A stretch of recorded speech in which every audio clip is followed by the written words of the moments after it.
Hey everyone. Today we're going to work on making a song completely with a 25-year-old synthesizer.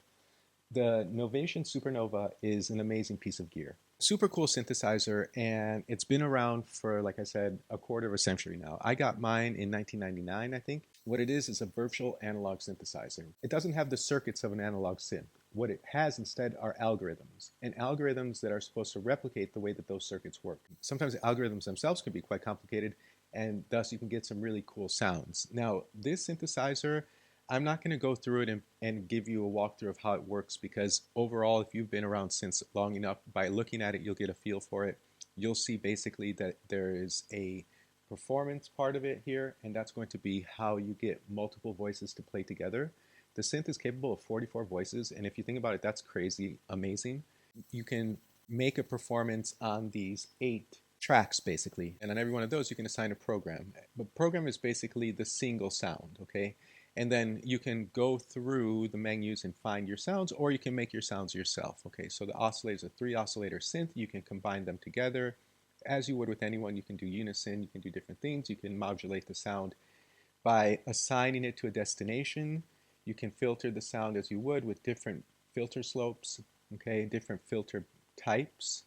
You can also add LFO. So obviously a lot of the things that you would normally be able to do with the synth, controlling the LFOs from here, envelopes, ADSRs are controlled from there, and then you have effects on the end. Then there's an arpeggiator here.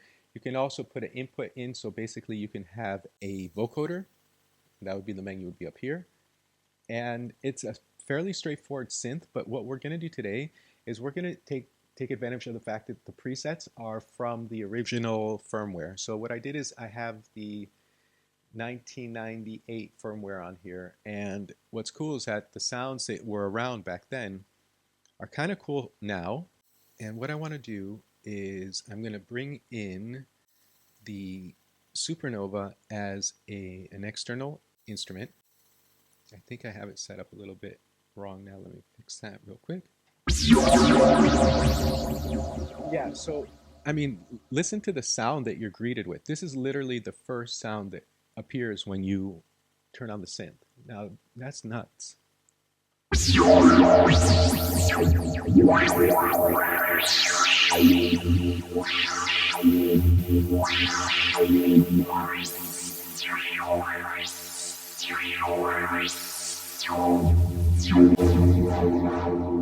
So the modern version of something like this would be like the Hydra synth. The ideas are kind of the same. Even the Cobalt that you can see down here, I'll do a video on that another time, but do really cool stuff with it. So the goal today is I'm going to make a whole song only using this synth. If you look through, there are also drums. And that's where I want to start today. And what I want to do is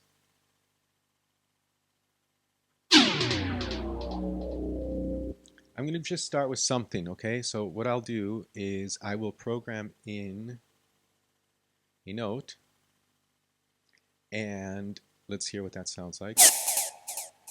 Let's do that lower. And the attack is a bit tight, like it's a bit harsh on that. Let me see what we can do there.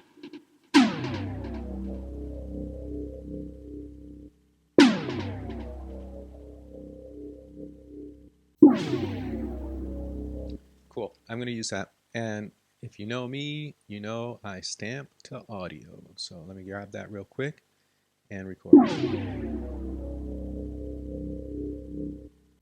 Now, what's cool about VA, it does behave like analog, meaning that you see how on the waveform here that there are like different size waveforms, even though I was playing the note the same velocity and I wasn't doing anything. That's what's cool about VA too. It will behave a little bit unstable, and that's why it sounds like an analog synth too. Of these, I'm going to take maybe the first, I'll take these 2. And you can set 1-1 from here, so you know that it's going to start off from there. Okay, now what else can we do with the Supernova? Let's see. Let's get another sound going.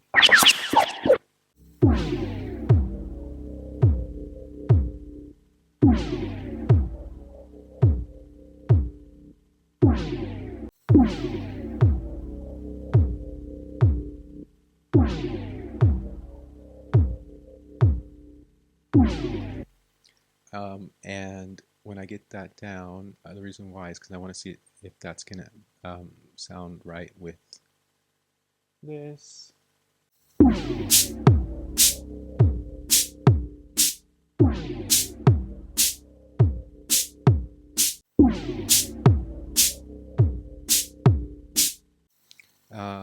Let's do something like this.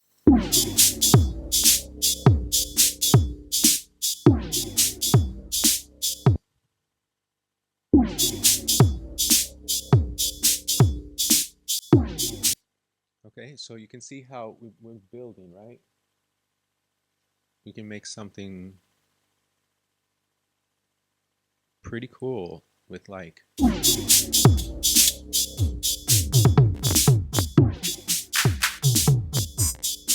the samples really bite somehow.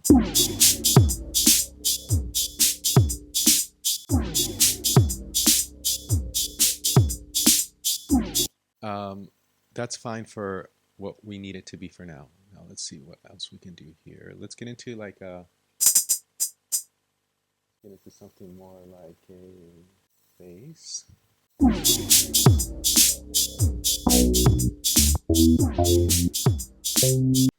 I'm gonna just do super simple bass line, and you'll see why in a second. Get it all playing together.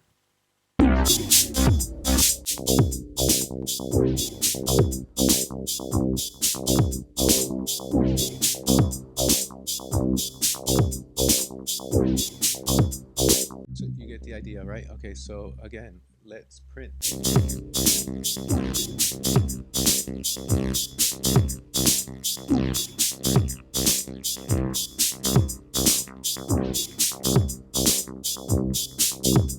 So for the bass line, I did a longer pass, but I'll only take a little bit of it here to keep a groove going, and then later we can use the full long pass when we do the arrangement. So let's make like a chord progression here so we have some kind of movement to the song.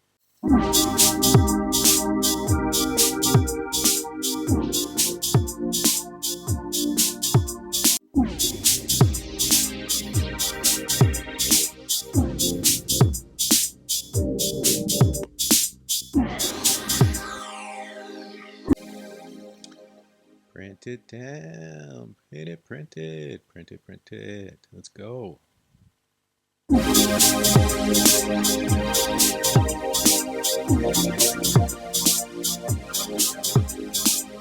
You know what I'm starting not to like? This is starting to bother me. So I'm going to take the volume down here, and I'm going to keep these here because those are going to be useful for later. And since I'm just going to quickly do something like this, and you know what, like the sound of the synth, the strings, if you don't want them to be loud all the time, so what I'll do, if I don't want to pass like a pass right now because I have this playing like this, I can always put one of my internal effects on there, and that way I can, you know, mellow it down myself.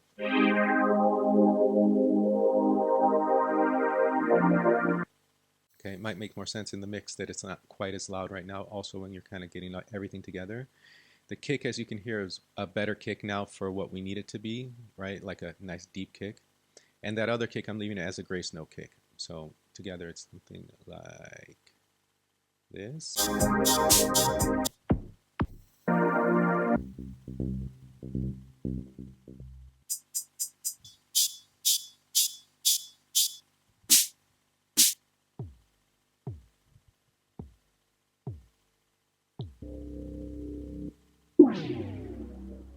I don't like this, the attack here is bothering me, so I'm gonna take that off. Did you hear how it was going like boom, boom, boom? The sound is cool, but like in a way, see, we got it started, but like I kind of don't want it anymore. It takes off that bloop. So it should sound all like this now.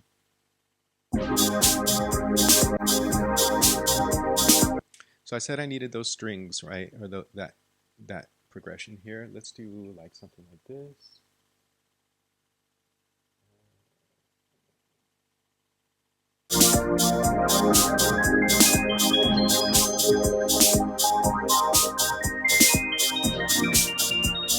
Stand stamp it.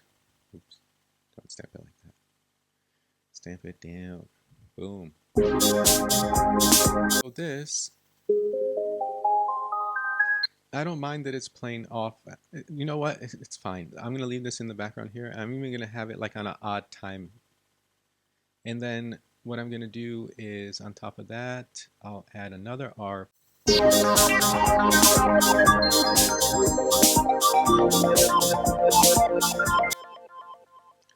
record it with starting with the lower cutoff.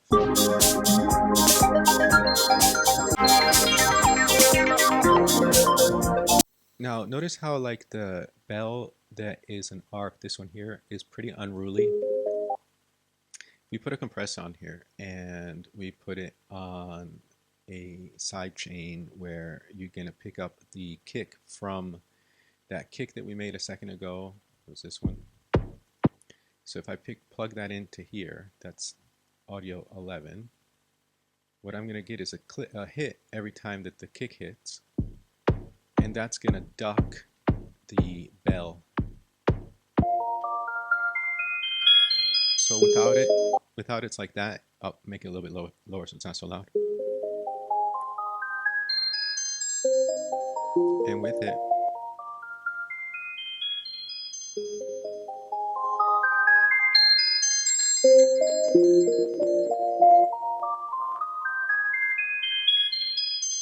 now you won't hear it right now, but it's going, it's ducking every time the kick is coming in. So now with the whole song together, it'll sound a little bit all better together. We can do the same thing here. That's going to make this ARP also duck with the kick. You know, these sounds, we did them kind of fast at the beginning. We could spend a little bit more time on making some perfect drums. Let's add one last piece to this whole thing, and then we'll decide if we want to take it any further. We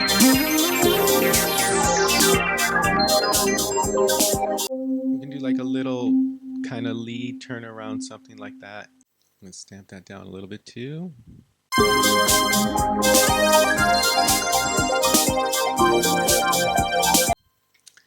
So again, all this stuff that we're doing is purely from a 25-year-old synthesizer, and all the effects, apart from the time that I've just put an auto filter on one so that you could see how to do that, are from this old synth as well. So isn't that crazy? Like, it's a pretty cool synth for that long ago. Now, maybe you don't like the style of music I'm doing right now. Maybe you don't think what I'm doing is cool, and that's totally fine. But the point is, like, but what could you do with that? I think maybe some of us, or some of you guys who are probably really good musicians, are not aware of some of the older gear that's super cool. So that's kind of like what I wanted to give you as a little bit of, you know, a kind of, not really a tutorial, but like a kind of, you know, giving you guys a little bit of, giving back to you what I've learned over the years. Now, let's mix it all together one last time so we get a feel for it, and then we can close off this video.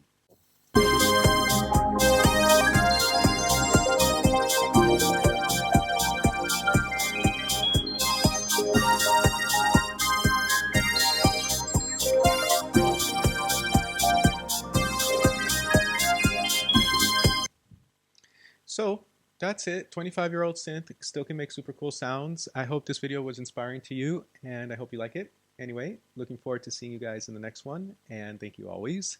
And if you have cool synths that you know about that are maybe less known, and you want to tell the people in the community about them and let us know about what's cool that you know about, feel free to comment. That'd be cool.